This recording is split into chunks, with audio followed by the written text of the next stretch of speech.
गुरुदेव के ध्यान में अगर गहरे जाना है तो खाली समय में वो ध्यान सुनिए, उसकी एक एक शब्द की गहराई में जाइए। उस समय तो समय होता नहीं चिंतन का, उसकी शब्दों की गहराई समझिए और उस गहराई के साथ वो जिस अनुभूति से कहते वो अनुभूति कैसी होती इसका थोड़ा कल्पना कर लीजिए। और अगर आप 3 चरण में करें तो भी कर सकते हैं कि पहले दिन जो एक दिव्य वातावरण का ध्यान कराते हैं कि तुम दिव्य वातावरण में बैठे हो, तो हम दिव्य वातावरण में हैं ऐसा अनुभव होने लगे। अब इतनी बातें जो कही गई हैं यहाँ सब ने, इसका मतलब है कि उनकी प्रेरणा से दिव्य वातावरण कहीं भी बन सकता है। ये तो निश्चित हो गया इतने अनुभव सुनने के बाद। और शांति कुंज में है तो है ही, तो हम इसे कितना अनुभव कर पा रहे हैं। वही ध्यान लोग अलग जगह भी कहते हैं, वो कहते सब जगह शांति कुंज, और फिर शांति कुंज में बैठ के कहते हैं हिमालय का हृदय बर्फ से ढका हुआ।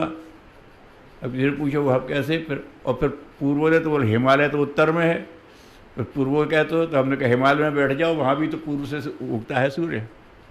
अब तो देखा है वहाँ पर विभिन्न स्थानों पर जाके, तो हिमालय में बैठ के पूर्व का कहने का मतलब है, ये सारा कहने का उनका मतलब है कि वो जो दिव्य क्षेत्र है हिमालय का हृदय क्षेत्र जो कहा है, वहाँ से सारी ऋषियों की प्रेरणाओं का संचार हो रहा है। और वो प्रेरणा का संचार भी इसी तरह से है, रेडियो तरंगों की तरह से, टेलीविज़न की तरंगों की तरह से वो है तो, लेकिन उसको प्रत्यक्ष में अनुभव करने के लिए अपने अंदर एक सर्किट पैदा करना पड़ता है, वो चीज़ पे अपने अंदर रूपांतरित होती है। तो ऐसा भाव करके जहाँ ही बैठे हैं वहाँ वैसी ही दिव्यता। अब इसमें आप अनुभव कर सकते हैं कि गुरुदेव के पास बैठे थे तो कैसी दिव्यता का अनुभव हुआ था, वो चूँकि आपके अनुभव की बात है। वंदनीय माता जी के पास बैठे थे तो कैसी दिव्यता अनुभव थी, वो आपके अनुभव की बात है। तो इससे कम नहीं, क्योंकि गुरुदेव माता जी ऋषि चेतना सब उस समय हमें घेरे। ऐसा एक भाव लीजिए और इसी भाव में ज़्यादा देर तक रहिए। वो तो चल जाते हैं उससे आगे, उनकी तो गति है, कहीं पर भी चले जाएं, लेकिन फॉलो नहीं कर पाते हैं। तो सिर्फ एक ही है कि दिव्य वातावरण का अनुभव। जैसे वो पहले कहते थे कि हवा में पक्षी, पानी में मछली, मतलब सब तरफ एक ही तत्व है और वो अनुभव करने में कोई ज़्यादा दिक्कत भी नहीं है। अगर विज्ञान की दृष्टि से देखो तो है क्या, वायु सब तरफ है, आकाश सब तरफ है। और सूक्ष्म चरणों पे जाओ तो गुरुदेव ने एक बार कहा था, चाहे वायु का कण ले लो चाहे लोहे का कण ले लो, उसके कण से जाके जब आप एटम पर पहुँचोगे तो एक ही चीज़ रह जाती है, न्यूक्लियस के आसपास घूमते हुए इलेक्ट्रॉन, और कुछ है ही नहीं।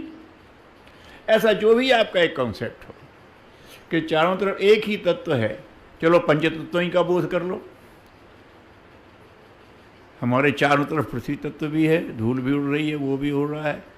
पंचीकरण जो कहा था, जल भी वाष्प के रूप में है, अग्नि भी ऊर्जा के रूप में अंदर भी है बाहर भी है, वायु अंदर भी है बाहर भी है, और आकाश अंदर भी है बाहर भी है। तो ये अंदर वाले में बाहर में जब आदान प्रदान होता है, इसी का नाम है ताजगी। ताज़ा रोटी ताज़ा हलवा समझ में आता है, अभी बना है, लेकिन ताज़ा पानी जो प्रकृति के प्रवाह से जुड़ा है सो ताज़ा है। ताज़ा हवा, अभी यहाँ आप ताज़ा हवा मिल रही है, सब जगह बंद कर दो कुछ बदबू आने लगेगी।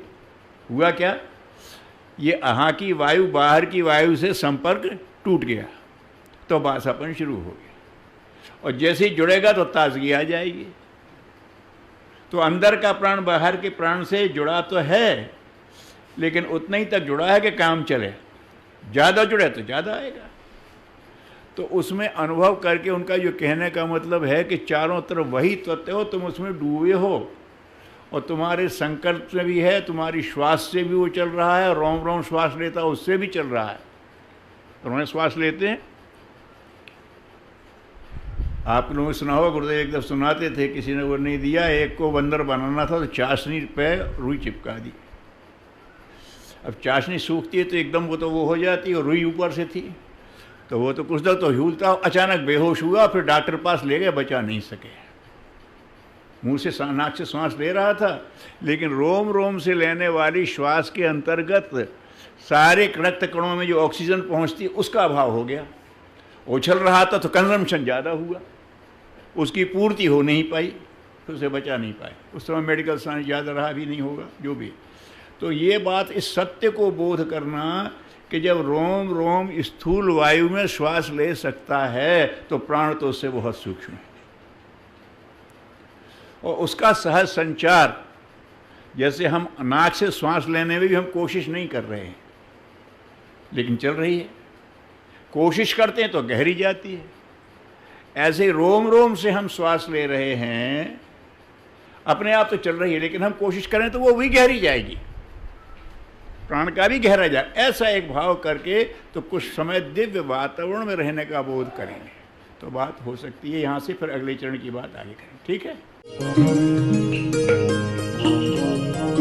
हमारे YouTube चैनल को सब्सक्राइब करें और बेल आइकन को दबाएं ताकि आपको नोटिफिकेशंस मिलते रहें।